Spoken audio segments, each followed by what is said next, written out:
मेरे प्रिय विद्यार्थियों, आज की कक्षा में आपका स्वागत है। आज बेटा हमने पिछली कक्षा में पढ़ा था संज्ञा। संज्ञा क्या बताया था मैंने? किसी व्यक्ति, वस्तु, प्राणी, स्थान के नाम को संज्ञा कहते हैं। अब इसके बाद हमने कराई सर्वनाम। जो संज्ञा के स्थान पर प्रयोग किए जाते हैं वे होते हैं सर्वनाम। ठीक है, जैसे यह, वह, वे, अपना, स्वयं, निज, जो भी, ये सब है कौन से? ये हुए सर्वनाम।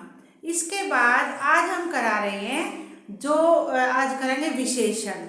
अब विशेषण क्या होते हैं? जो संज्ञा और सर्वनाम की विशेषता दर्शाते हैं उसे विशेषण कहते हैं। तो आज हम क्या करेंगे? अब विशेषण। ध्यान दो इधर। जो शब्द संज्ञा और सर्वनाम की विशेषता बताते हैं वे कहलाते हैं विशेषण। अब विशेषण कौन से होते हैं? जैसे जैसे लाल साड़ी लाल है। अब लाल क्या है? साड़ी का रंग क्या है? लाल। गाय काली है। गाय क्या है? काली। रमा ईमानदार है। ईमानदार क्या है? ये उसका गुण। तो बेटा लाल, काली, ईमानदार, ये हुआ विशेषण। ठीक है। और जिसकी विशेषता बताई जाएगी, जैसे साड़ी, गाय, रमा, ये क्या हुए? ये हुए विशेष्य। यानी जिसकी विशेषता बताई जाती है वह विशेष्य होते हैं, और जो गुण होता है जो विशेषता बताई जाती है वो होते हैं विशेषण। यानी जिसकी विशेषता बताई जाती है वो होते हैं विशेष्य, और जो विशेषता बताई जाती है वो होता है विशेषण। ठीक है, समझ आया? दोबारा सुनो। विशेष्य और विशेषण में क्या अंतर होता है?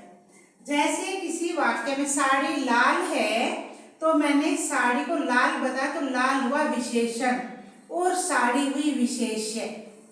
यानी जो इसकी विशेषता है वो हुआ विशेषण, और जिसकी विशेषता बताई जा रही है वो होता है विशेष्य। अब इसी तरह से जैसे गाय काली है, गाय जो है वो हुई विशेष्य और काली हुई विशेषण। इसी तरह से रमा ईमानदार है, रमा हुआ विशेष्य और ईमानदार हुई उसका गुण। तो ये हुआ विशेषण और विशेष्य के अंतर बताया गया है।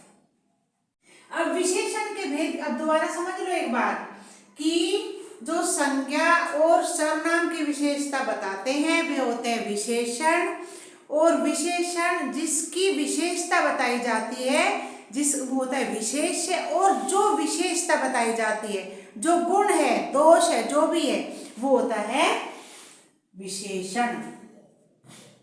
अब जैसे साड़ी लाल है तो मैंने लाल बताया विशेषण और साड़ी बताई विशेष्य। गाय काली है तो काली विशेषण और गाय हुआ विशेष्य। रमा ईमानदार है, रमा हुई विशेष्य और ईमानदार हुआ विशेषण। ठीक है। अब विशेषण के बेटा भेद देखते हैं। विशेषण के 4 भेद होते हैं। पहला होता है गुणवाचक विशेषण, संकेतवाचक विशेषण, संख्यावाची विशेषण, और चौथा होता है परिमाणवाचक विशेषण। पहला गुणवाचक, दूसरा संकेतवाचक, तीसरा संख्यावाचक, और चौथा हुआ परिमाणवाचक। गुणवाचक, गुण का पता, जिससे गुण, दोष, स्थिति, काल, दशा, दिशा, सब तरह का ज्ञान होता है, पता चलता है उसमें क्या गुण है, क्या दोष है। गुणवाचक जो शब्द संज्ञा या सर्वनाम के गुण, दोष, दशा, रंग, रूप, स्थान, आकार, काल आदि का ज्ञान कराता है वो होते हैं गुणवाचक विशेषण। जैसे ये सेब मीठा है। बेटा ये सेब जो ये मीठा है, मीठा क्या है? इसका ये गुण हुआ। कैसा है सेब? मीठा है। वह बालक कमजोर है। कमजोर क्या हुआ? उसका दशा हुई, उसकी स्थिति हुई, है ना। यह औरत मोटी है। मोटी क्या है? उसकी दशा है। किस दशा में है? कैसी है? मोटी है, पतली है। इसी तरह से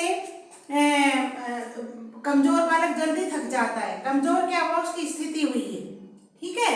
इसी तरह तरह से जो शब्द संज्ञा और सर्वनाम के गुण, दोष, दिशा, आकार, स्थिति, काल, काल का क्या पता, ये ग्रंथ बहुत प्राचीन है, प्राचीन यानी कि पुराना है ना, समय का पता चल रहा है कब का है। तो ये सब होते हैं गुणवाचक विशेषण के अंदर आते हैं। और इसमें जैसे वह औरत मोटी है, तो मोटी क्या हुआ, उसका गुणवाचक विशेषण में आएगा। कमजोर है, ये भी गुणवाचक विशेषण में आएगा। सेब मीठा है, ये भी गुणवाचक विशेषण में आएगा। लेकिन हमें पता चल रहा है कि स्थिति क्या है इसकी, कमजोर। ये क्या है, सेब मीठा है, ये क्या है, इसका गुण है। ये तो इसकी क्या है, गुण, दोष आदि का पता चलता है, उससे होता है इसका पता। ठीक है बेटा। अब चलिए संकेतवाचक विशेषण, दूसरा क्या होगा, संकेतवाचक विशेषण। जो शब्द संज्ञा और सर्वनाम की विशेषता की ओर संकेत करे उसे कहते हैं संकेतवाचक विशेषण। जैसे कि यह, वह, पास का और दूर का जो संकेत किया जाता है। जैसे इस संकेतवाचक विशेषण को सार्वनामिक विशेषण भी। अब संकेतवाचक विशेषण, बेटा जो शब्द संज्ञा और सर्वनाम की विशेषता की ओर संकेत करते हैं वो कहलाते हैं संकेतवाचक विशेषण। जैसे देखो ये, इसको संकेतवाचक विशेषण या सार्वनामिक विशेषण भी कहते हैं। ठीक है। जैसे अब यह पुस्तक मेरी है, संकेत किया, ये पुस्तक मेरी है। वह छात्र बहुत चालाक है, ये क्या है, संकेत किया जा रहा है यहाँ वहाँ आस पास में। क्योंकि बेटा मैंने क्या कहा था, संज्ञा और सर्वनाम की जगह जब विशेषता बताई जाती है वो विशेषण होते हैं। तो यहाँ पर क्या है, यह पुस्तक मेरी है, संकेत करें ये पुस्तक मेरी है। अब वह छात्र बड़ा चालाक है, ये क्या पता चल रहा है, संकेत करें वो जो छात्र है ना वो बहुत चालाक है ना। वो स्त्री बहुत अच्छी है, वो बहुत, उसमें बहुत सारे क्या है, संकेत किया जा रहा है, उसकी लाल साड़ी है। हम कोई भी संकेत कर रही है किसी भी तरह का, तो ये है, वह, नजदीक, पास में जो संकेत किया जाता है उसे कहते हैं सांकेतिक विशेषण या सार्वनामिक विशेषण। अब इसके बाद में तीसरा है संख्यावाची विशेषण।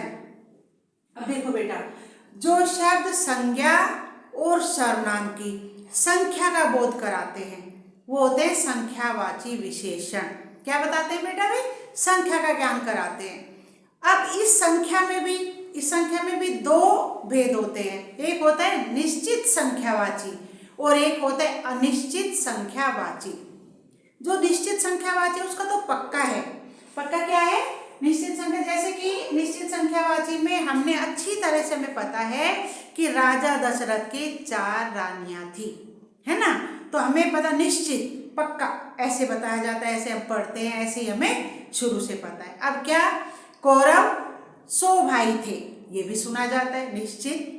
मेरे पास क्या है, मेरे पास 5 आम है, ये भी निश्चित है, निश्चित संख्यावाची है। यानी वो जो थे उन्हीं को ले लो, कौरव पांडवों का ही वर्णन कर लो। पांडव 5 भाई थे, ये क्या है, निश्चित संख्यावाची। ये सब होते हैं निश्चित संख्यावाची। 5 लीटर दूध ले लो, ये भी निश्चित संख्या, क्योंकि 5 लीटर, राजा दशरथ के 4 पुत्र, 4 है, निश्चित है। ठीक है बेटा। ये जो चीजें होती हैं जो निश्चित हमें पता होता है कि मेरे पास इतनी पुस्तकें हैं, मेरे पास इतने पेन हैं, तुम्हारे पास इतने लीटर दूध है, यहाँ पर इस कैन में इतना लीटर पानी भरा है, यहाँ पर 2 बिस्तर है, क्या है, ये सब संख्यावाची है। हमें संख्या का पूर्ण ज्ञान है निश्चित रूप से कि हाँ इतना चीजें हैं। दूसरा होता है अनिश्चित। अनिश्चित में क्या आ जाएगा, कोई, कुछ। जैसे कि अनिश्चित में देखो, कक्षा में कुछ छात्र है, कुछ छात्र हमें पक्का नहीं पता, 10 हैं, 15 हैं, 20 है या 5 ही हैं, कुछ है, हमें कुछ लग तो रहे पर हमने गिना नहीं, अनिश्चित है। कक्षा में है जरूर कोई ना कोई, कम है बच्चे लेकिन है जरूर। कुछ चोर पकड़े गए, कुछ चोर, कोई क्या है, कुछ चोर है, कुछ चोर जो पकड़े गए, हमें नहीं पता कितने चोर पकड़े गए, लेकिन कुछ को पकड़ा गया है ना। कुछ लीटर दूध रखा है, अब हमने तोला, उसको हमने नाप तोल तो नहीं किया, हमें संख्या में नहीं पता। कुछ फल रखे हैं, तो संख्या क्या है हमें नहीं पता कि कितने फल हैं, लेकिन कुछ फल हैं, तो ये क्या होते हैं, अनिश्चित संख्यावाची। ठीक है बेटा। निश्चित और अनिश्चित में क्या होता है बेटा, जो शब्द हमें निश्चित संख्या का ज्ञान कराते हैं वे होते हैं संख्यावाची यानी निश्चित संख्यावाची, और जिसका हमें पक्का नहीं पता होता, अनिश्चय होता है, अनिश्चित होता है कि कितने फल हैं कितने नहीं है, वो होते हैं अनिश्चित संख्यावाची। ठीक है। इसी तरह से परिमाणवाचक, अब परिमाण होता है नापतोल, लीटर किलो नापतोल, है ना। अब नापतोल होता है परिमाणवाचक में। परिमाणवाचक विशेषण वे विशेषण होते हैं जो निश्चित नापतोल के बारे में बताते हैं, लेकिन इसमें भी हमें दो तरह की वही होगा, निश्चित परिमाण और अनिश्चित परिमाण। निश्चित परिमाण में क्या हो जाता है, निश्चित परिमाण में हम कहेंगे कि नापतोल का जो ज्ञान कराते हैं ये होते हैं निश्चित परिमाणवाचक। कैसे होते हैं, जैसे 5 किलो घी, हमें पक्का है कि ये घी 5 किलो है। 2 लीटर पानी, हमें पता है कि ये पानी 2 लीटर है। 2 किलो चीनी, ये क्या है, हमें पता है कि भाई 2 किलो चीनी का वजन 2 किलो है। लेकिन ये तो हमें पता चल गया 10 लीटर दूध, ये क्या है 10 लीटर दूध है, हमें पता है कि पक्का ये 10 लीटर है। 5 किलो फल, ये भी हमें पता है, फल लिए हमने, कुछ खरीदे 5 किलो फल ले लिए हमने, ये तो पक्का है, निश्चित है कि हमारा ये परिमाण नापतोल बिल्कुल सही है। लेकिन जब हम देखते हैं अनिश्चित परिमाणवाचक, अनिश्चित परिमाणवाचक में इसमें नापतोल का निश्चित ज्ञान नहीं होता, निश्चित हमें नहीं पता चलता कि इसमें कितने कौन सी वस्तु कितनी है।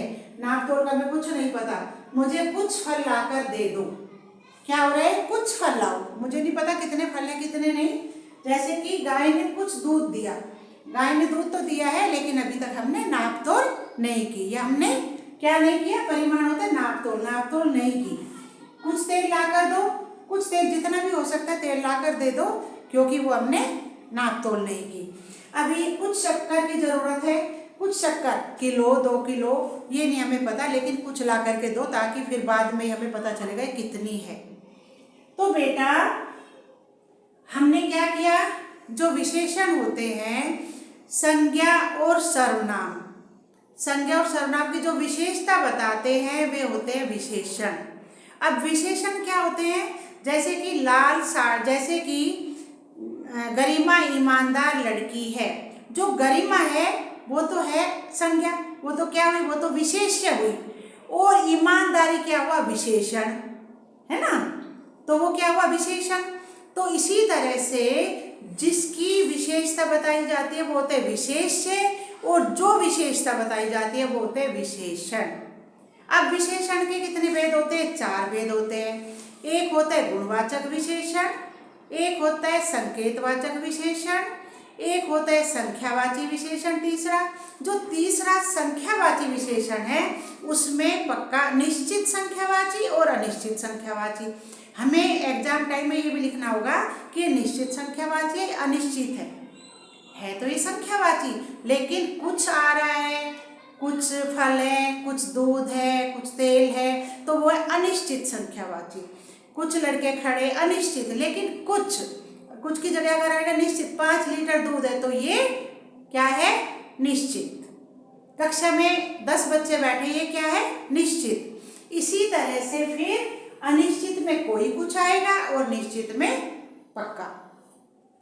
इसी तरह से संख्या, ये हुआ संख्यावाची होगी। इसी तरह होता है नापतोल में, जैसे 5 किलो घी निश्चित परिमाण है, ठीक है। इसी तरह से 5 किलो फल निश्चित है कि 5 किलो है। इसी तरह से 10 लीटर दूध, 10 लीटर 10 का हमें पक्का पता है कि ये 10 लीटर दूध है। इसी तरह से अनिश्चित में, इसमें नापतोल का निश्चित ज्ञान नहीं होता। कई बार लगता है कि भाई ये कुछ सामान रखा है, कुछ फल मेरे पास है, कुछ दूध रखा है, कुछ जग में कुछ पानी है, जिसमें ये रहता है वो होता है अनिश्चित परिमाणवाचक। मेरे बच्चों, मुझे उम्मीद है कि आपको ये समझ आ गया होगा। जब तक आप मेरे चैनल को सब्सक्राइब कीजिए, वीडियो को शेयर कीजिए। बहुत बहुत धन्यवाद।